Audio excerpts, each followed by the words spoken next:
wabarakatuh. Saya Muhammad Raffi Diponegoro, NIM G1C123-059. Saya dari ruang 01, Program Studi Psikologi, Fakultas Kedokteran dan Ilmu Kesehatan, Universitas Jambi. Tujuan saya membuat video ini adalah untuk pemenuhan nilai ujian akhir semester atau UAS dari mata kuliah Sejarah dan Aliran Psikologi tahun 2023. Dalam video ini saya akan menjelaskan dan menjabarkan salah satu materi yang ada dalam mata kuliah Sejarah dan Aliran Psikologi ini, yaitu salah satunya Sejarah Aliran Psikologi Fungsionalisme. Jadi apa itu Sejarah Aliran Psikologi Fungsionalisme? Mari kita jelaskan di video ini. Jadi apa itu psikologi aliran fungsionalisme? Fungsionalisme itu adalah aliran psikologi yang menekankan pentingnya fungsi dan manfaat perilaku dan pikiran manusia dalam beradaptasi dengan lingkungan tempat tinggalnya. Hal ini juga berfokus pada proses mental dan mempelajari fungsi dari kesadaran untuk memenuhi kebutuhan manusia dan lingkungan sekitarnya. Aliran fungsionalisme juga keluar dari pragmatisme filsafat. Aliran fungsionalisme sangat berbeda dengan psikoanalisa dan psikologi analitis. Sebab kedua aliran tersebut hanya berpusat kepada satu tokoh. Sedangkan aliran psikologi fungsionalisme itu memiliki berbagai macam tokoh dan pandangan-pandangannya.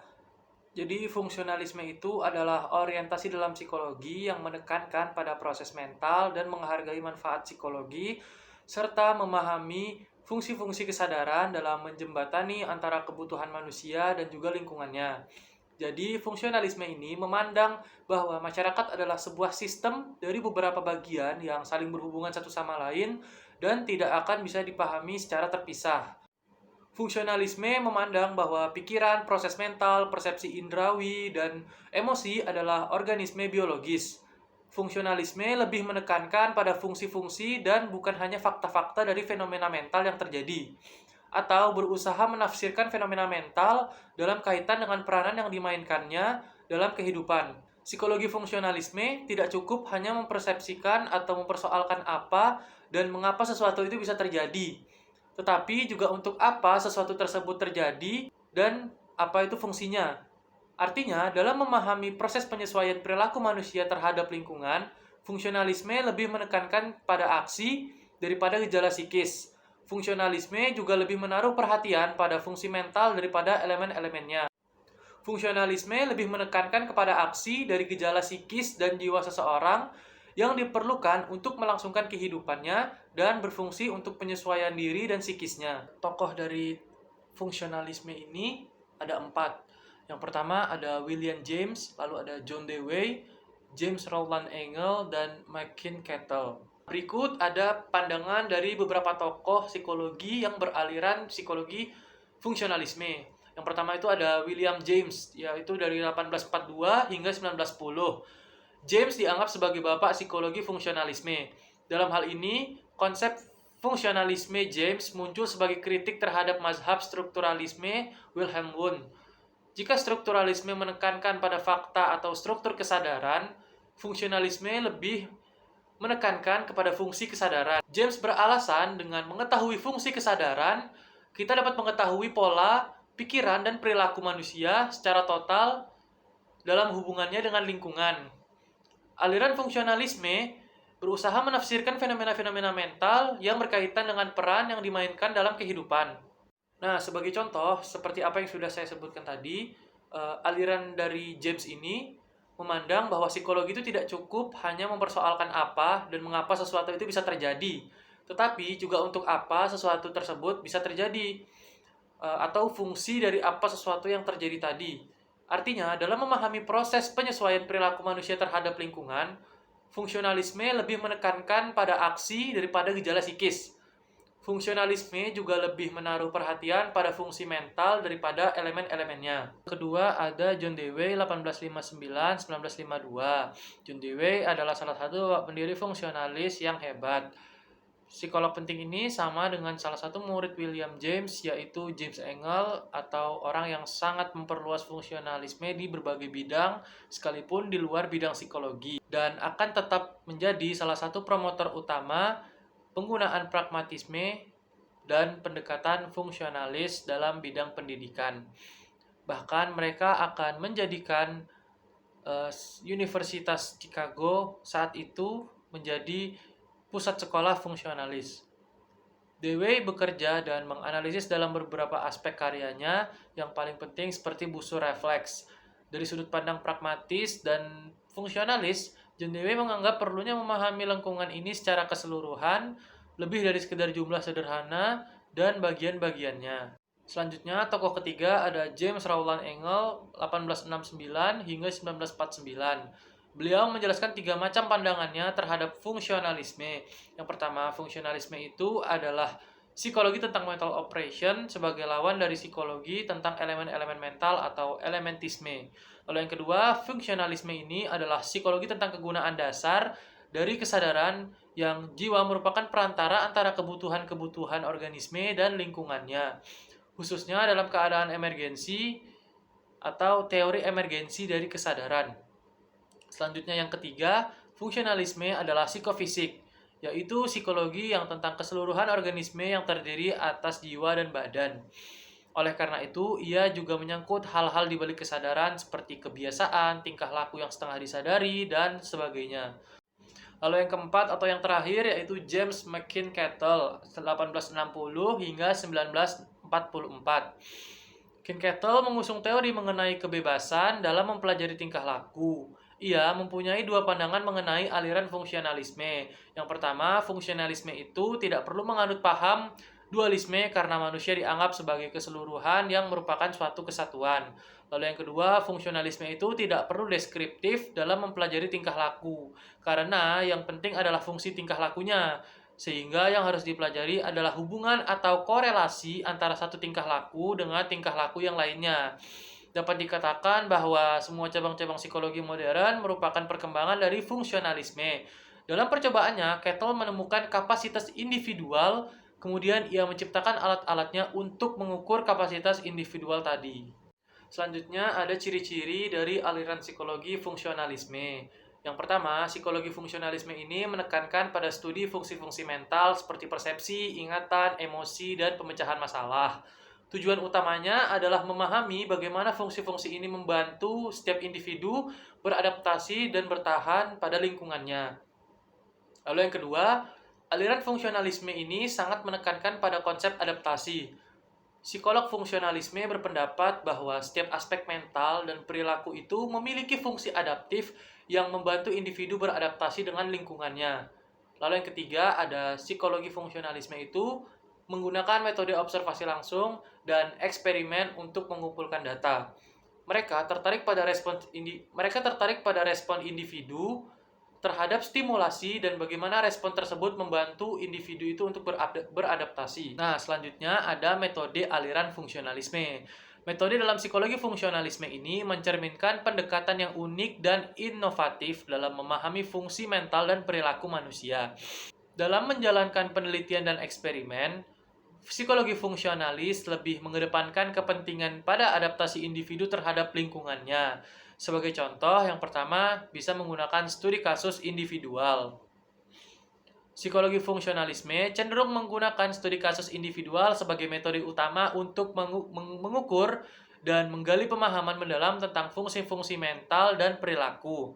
Dengan memfokuskan perhatian pada satu individu, peneliti dapat meneliti respons unik terhadap stimulasi dan bagaimana individu tersebut beradaptasi dengan lingkungannya. Yang kedua, bisa dengan menggunakan observasi langsung.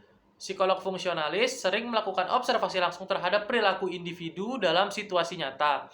Observasi ini bertujuan untuk mengidentifikasi fungsi-fungsi mental yang terlibat dalam interaksi individu dengan lingkungannya. Pemahaman ini dianggap lebih lengkap ketika diperoleh dari pengamatan langsung yang terjadi di lapangan. Lalu yang ketiga bisa menggunakan metode eksperimen. Meskipun lebih cenderung menggunakan pendekatan observasional atau dengan melakukan tindakan observasi, psikologi fungsionalisme juga tetap melibatkan eksperimen dalam penelitiannya. Eksperimen tersebut dirancang untuk menguji hipotesis tentang fungsi mental tertentu dan bagaimana fungsi tersebut berkontribusi terhadap adaptasi dari individu. Yang kelima bisa dengan menggunakan pendekatan holistik. Yang kelima bisa dilakukan dengan menggunakan pendekatan holistik. Metode psikologi fungsionalis bersifat holistik, yaitu mempertimbangkan hubungan yang kompleks antara fungsi-fungsi mental dan perilaku. Dengan melihat individu secara keseluruhan, psikologi fungsionalis bertujuan untuk memahami bagaimana berbagai aspek ini bekerja bersama untuk mencapai adaptasi yang sukses. Dalam keseluruhannya, metode psikologi fungsionalisme ini mencerminkan upaya untuk menggali pemahaman yang lebih dalam tentang fungsi-fungsi mental dan perilaku manusia dalam konteks adaptasi terhadap lingkungannya. Pendekatan ini terus berkembang seiring waktu, tetapi prinsip-prinsip dasarnya tetap menjadi dasar bagi pemahaman psikologi fungsionalisme. Aliran fungsionalisme dalam psikologi memiliki berbagai kontribusi yang signifikan dalam memahami dan menjelaskan berbagai aspek kehidupan sehari-hari manusia. Dengan menekankan pada fungsi mental dan perilaku individu dalam konteks adaptasi terhadap lingkungan, fungsionalisme ini memberikan wawasan yang mendalam tentang cara manusia berinteraksi dengan dunia sekitarnya. Berikut adalah beberapa fungsi aliran fungsionalisme dalam kehidupan sehari-hari. Selanjutnya itu adalah fungsionalisme dalam kehidupan sehari-hari. Yang pertama, penerapannya itu digunakan untuk pemahaman terhadap adaptasi. Aliran fungsionalisme memberikan pemahaman mendalam tentang bagaimana manusia itu beradaptasi dengan lingkungannya. Dalam kehidupan sehari-hari, individu dihadapkan pada berbagai situasi dan juga tuntutan. Psikologi fungsionalisme membantu menjelaskan bagaimana fungsi-fungsi mental seperti persepsi, memori, emosi berperan dalam membantu individu beradaptasi dengan perubahan dan tantangan yang ada di lingkungan sekitarnya. Lalu yang kedua ada peran fungsi mental dalam pengambilan keputusan. Dalam kehidupan sehari-hari, pengambilan keputusan adalah suatu hal yang konstan. Aliran fungsionalisme membantu kita memahami bagaimana fungsi mental sebagai pemrosesan informasi dan pemecahan masalah memainkan peran penting dalam keputusan sehari-hari. Kesadaran akan fungsi-fungsi ini dapat meningkatkan kemampuan individu untuk membuat keputusan yang jauh lebih baik. Lalu yang ketiga ada hubungan individu dengan lingkungan. Fungsionalisme ini menyoroti hubungan kompleks antara individu dan lingkungannya. Dalam kehidupan sehari-hari, pemahaman ini membantu menjelaskan bagaimana individu itu berinteraksi dengan orang lain, bekerja di tempat kerja, serta merespon perubahan sosial. Hal ini dapat membantu meningkatkan kualitas hubungan interpersonal dan membantu individu beradaptasi dengan lingkungan sosial mereka. Lalu yang kelima ada optimalisasi kinerja kognitif. Aliran fungsionalisme menyoroti pentingnya optimalisasi kinerja dari kognitif, termasuk aspek-aspek seperti perhatian, ingatan, serta pemrosesan informasi. Dalam kehidupan sehari-hari, kesadaran akan cara fungsi-fungsi ini bekerja dapat membantu individu meningkatkan produktivitas, belajar dengan efektif, serta mengatasi tugas-tugas yang kompleks. Selanjutnya, pengembangan strategi adaptasi. Psikologi fungsionalisme menekankan bahwa individu mengembangkan strategi adaptasi yang unik untuk menghadapi tantangan. Dalam kehidupan sehari-hari, pemahaman ini membantu individu untuk menyusun strategi yang efektif untuk mengatasi masalah, menghadapi tekanan, serta mencapai tujuan mereka. Lalu yang ketujuh atau yang terakhir adalah pemahaman kesehatan mental. Psikologi fungsionalisme memainkan peran penting dalam pemahaman kesehatan mental. Dalam kehidupan sehari-hari, pemahaman tentang fungsi-fungsi mental membantu mengidentifikasi serta mencegah bahkan bisa mengelola masalah kesehatan mental seperti kecemasan, anxiety, depresi, dan stres. Yang selanjutnya ada kontribusi dari fungsionalisme. Psikologi fungsionalisme memberikan kontribusi besar terhadap pengembangan ilmu psikologi dengan menyoroti fungsi-fungsi mental dan perilaku manusia dalam konteks adaptasi terhadap lingkungan. Aliran ini berkembang sebagai reaksi terhadap keterbatasan pendekatan strukturalisme dan memberikan pemahaman yang lebih holistik terhadap kesehatan mental manusia. Fungsionalisme menggeser fokus dari strukturalisme yang memperhatikan unsur-unsur dasar pikiran menuju pemahaman fungsi-fungsi mental. Aliran ini memberikan wawasan mendalam tentang cara persepsi, ingatan, emosi, dan pemecahan masalah berperan dalam membantu setiap individu dalam beradaptasi dengan lingkungannya. Salah satu kontribusi terpenting fungsionalisme adalah penekanannya pada adaptasi dan evolusi.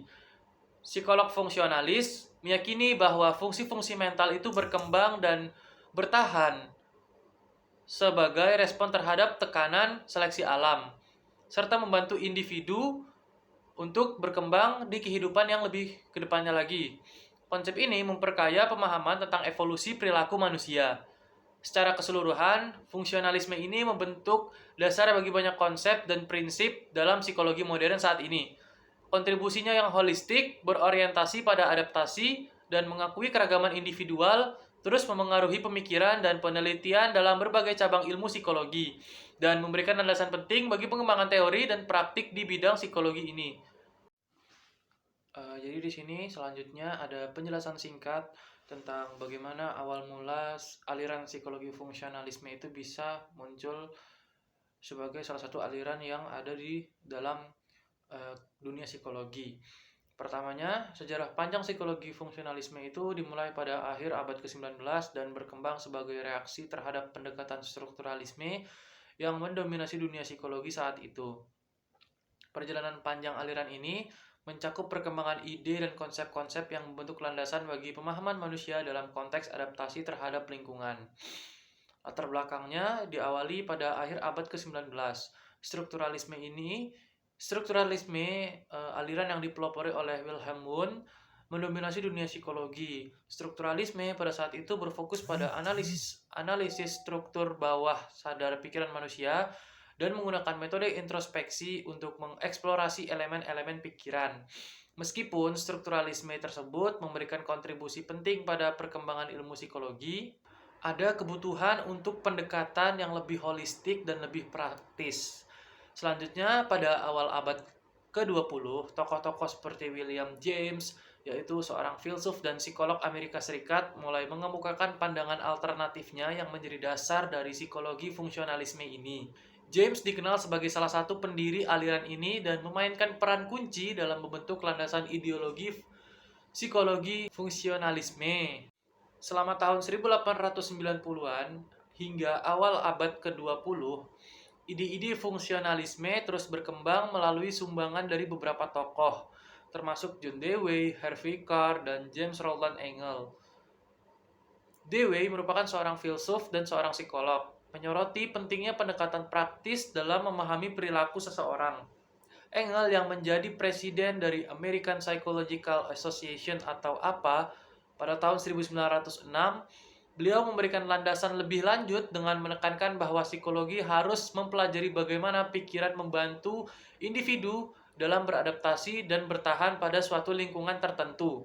Meskipun fungsionalisme ini mendapatkan popularitas dan pengikut yang sangat signifikan, bukan tidak mungkin kalau aliran ini mendapat banyak kritikan dari ahli-ahli lain. Fungsionalisme juga menghadapi kritikan, terutama kritik utama itu termasuk kurangnya fokus pada struktur pikiran dan kecenderungan untuk mengabaikan aspek-aspek kognitif dalam kajiannya.